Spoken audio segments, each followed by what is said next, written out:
Same air sir. Sir कल की बड़ी तैयारी है, हम तो बहुत इंतज़ार कर रहे हैं एससीओ की मीटिंग। वैसे तो खैर उस तरह से नहीं हो रही जैसे सोची गई थी, और ऑनलाइन है सब कुछ। लोग एक दूसरे से ऐसे ही कनेक्ट होंगे जैसे मैं और आप हैं। लेकिन क्या लग रहा है सर कि क्या बात होने जा रही है? और पाकिस्तान की तरफ से भी कहा जा रहा है कि प्राइम मिनिस्टर शहबाज शरीफ साहब जो हैं वो ज्वाइन करेंगे। तो कुछ एक्सपेक्टेशंस हैं कि कोई अच्छी बात होगी, या आपको लग रहा है वो हमेशा की तरह कश्मीर कश्मीर करके और बाहर आ जाएंगे उस मीटिंग में से? नहीं, मेरे विचार से आरजू इसमें कश्मीर वगैरह के बारे में मेरे ख्याल से कुछ होना नहीं चाहिए, क्योंकि देखिए बात ऐसी है यहाँ पर बायलैटरल इश्यूज तो कोई रेज किए नहीं जा सकते हैं। दैट इज दी हम्म। ये ग्राउंड रूल्स हैं एससीओ के। जो आपके जो बायलैटरल डिस्प्यूट्स हैं, को जो मसले हैं, प्रॉब्लम्स हैं, उनको आप रेज नहीं कर सकते हैं। and India and all the other countries have very steadfastly and studiously we have observed these requirements. खाली पाकिस्तान का है जो बीच बीच में वो अपना ये कर देते हैं। आपको याद होगा एक मरतबा जब ये एनएसएस की मीटिंग हो रही थी, वो भी वर्चुअल हो रही थी क्योंकि ये इस समय कोविड पेंडेमिक का समय था, तो उन्होंने पीछे अपना एक वो नक्शा लगा लिया जिसमें पूरा कश्मीर को उन्होंने पाकिस्तान का हिस्सा बता दिया। These are very provocative actions, और ऐसे होने नहीं चाहिए और इससे आप what are you trying to gain by it? आपको क्या मिल रहा है इससे? आप खाली जो भी वो उसमें मल्टीलैटरल उसमें जो कुछ काम हो सकता है, बातचीत हो सकती है। देखिए ऐसे ही मैं आरजू कहूंगा, and I with great reluctance I use that word, जो सार्क का ऐसे ही बेड़ा गर्क हुआ है। सार्क में आप उसको ट्रू। वो करते रहे। पिछला जो सबसे पहला आखिरी जो समिट हुआ था काठमांडू में हुआ था नवंबर 2014 में, मतलब हर जगह पर ऑब्स्टिकल लगाना, हर जगह पर हर्डल पेश करना। वहां पर आपको याद होगा दो मुद्दे डिस्कस हो रहे थे, जो कैसे पावर ट्रांसफर सार्क कंट्रीज में हो सकता है और कैसे मोटर व्हीकुलर एग्रीमेंट बन सकता है। पाकिस्तान ने कहा नहीं जी, हम इसको, सभी कंट्रीज मान गई इन इश्यूज के बारे में, पाकिस्तान ने कहा नहीं करेंगे। तो देखिए इसमें हर जगह वो ऑब्स्टिकल लगाता है, पर यहाँ पर मेरे विचार से नहीं हो पाएगा क्योंकि टेम्पररी ऐसी थोड़ी मुश्किलात आ जाए। बट अदरवाइज जो एससीओ का एजेंडा है, मेरे विचार से उसके ऊपर बातचीत होगी और उसको कैसे आगे लेकर जाया जाए, वो उसके ऊपर आई थिंक जो भी डिक्लेरेशंस आएंगी उसमें वो सब बातें इंक्लूड की जाएंगी। बिल्कुल ऐसा ही है। लेकिन सर अब यहाँ पे ये भी सुना जा रहा है कि बल्कि न्यूज़ जो आ रही है वो ये कि नवाज शरीफ साहब जो हैं वो दोबारा से वापस आने की तैयारी कर रहे हैं। साथ ही वो कभी दुबई में और कभी सऊदी अरेबिया में अभी गए हैं वो एक वीक के लिए, वहाँ पर मीटिंग्स चल रही हैं। बहुत से लोगों का ख्याल ये है कि अगर Nawaz Sharif as a prime minister दोबारा पाकिस्तान आके ज्वाइन करते हैं, तो या इलेक्शंस के बाद जो भी तरीका है यहाँ का, उनको दोबारा प्राइम मिनिस्टर के तौर पे लाया जाता है, तो भारत के साथ बातचीत में आसानी होगी। क्योंकि पहले भी जब नवाज शरीफ साहब थे तो उस वक्त जो है वो आपके प्राइम मिनिस्टर मोदी जी जो है वो पाकिस्तान आए थे। तो आपके ख्याल से क्या वाकई ऐसा हो सकता है कि अगर नवाज शरीफ साहब दोबारा प्राइम मिनिस्टर बनते हैं? क्योंकि बीच में तो हमें लग रहा था, हम लोगों को बड़े हम श्योर थे कि शायद बिलावल ने आना है, लेकिन अब लग ये रहा है कि बिलावल भुट्टो को फिलहाल लाने का इरादा नहीं है, और नवाज शरीफ भी बहुत ज़्यादा एक्टिव नज़र आ रहे हैं हर जगह पे मीटिंग्स करते हुए। तो सर ये पॉसिबल है अगर नवाज शरीफ साहब दोबारा प्राइम मिनिस्टर बनते हैं तो दोनों कंट्रीज के बीच में जो टेंशन है वो कुछ कम होगी?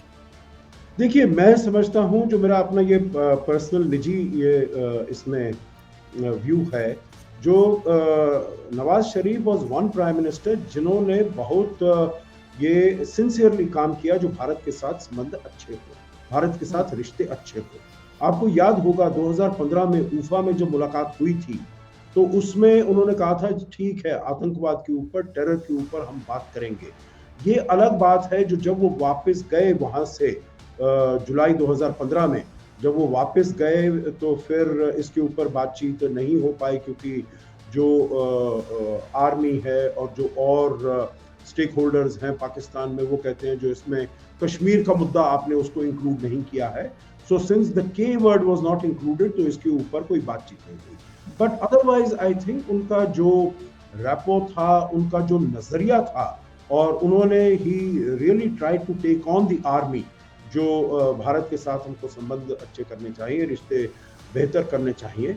और मैं समझता हूं जो अगर मेरे विचार से पाकिस्तान को भी ये समझ आ गया होगा, आ जाना चाहिए अभी तक, जो भारत के साथ रिश्तों को अच्छा करके ये पाकिस्तान किसी और के ऊपर एहसान नहीं कर रहा, ये अपने ऊपर एहसान कर रहा है, क्योंकि उसके साथ जो उसका अपना सिचुएशन है, चाहे इकोनॉमिक सिचुएशन है, और मैं समझता हूँ उसका रेपरकशंस पॉलिटिकल सिचुएशन पर भी होगा, उसका रेपरकशन आपके सोशल फैब्रिक पर भी होगा।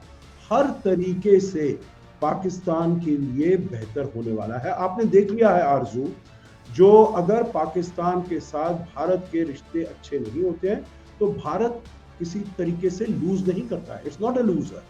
पिछले कितने सालों से हमारी ना बातचीत चल रही है 2019 से, तो उसके बाद 5 अगस्त के बाद तो आपने ट्रेड भी खत्म कर दिया है, आपने एम्बेसडर्स को विड्रॉ कर दिया है, परंतु भारत की ऊपरी उत्थान, प्रगति, ग्रोथ में कोई कमी नहीं आई है। But Pakistan can definitely benefit a great deal अगर उसके संबंध भारत के साथ अच्छे हो। बिल्कुल ऐसे ही सर, लेकिन सर नवाज शरीफ साहब के टाइम पे कारगिल भी हुआ था, ये भी हमें याद है, लेकिन उन्होंने उस चीज़ को सपोर्ट नहीं किया था। उनका कहना था कि उनकी परमिशन के बगैर हुआ है और एक ब्लंडर के तौर पे देखा गया है। लेकिन सर अब जब नई गवर्नमेंट्स आएगी, चाहे किसी की भी आए, इलेक्शंस आ रहे हैं पाकिस्तान में भी और भारत में भी, कुछ उम्मीद की जा सकती है कि यहाँ से पाकिस्तान से ख़ास तौर पे इस तरह की एक्टिविटीज़ को रोका जाएगा, क्योंकि कई बार आपके फॉरेन मिनिस्टर भी कह चुके हैं कि जी ऐसा तो नहीं हो सकता कि दिन में ट्रेड करें और रात में टेरर हो। लेकिन यहाँ से भी कह रहे हैं कि जी हम रोकने की कोशिश कर रहे हैं और कई ऑपरेशंस भी लॉन्च किए जा रहे हैं।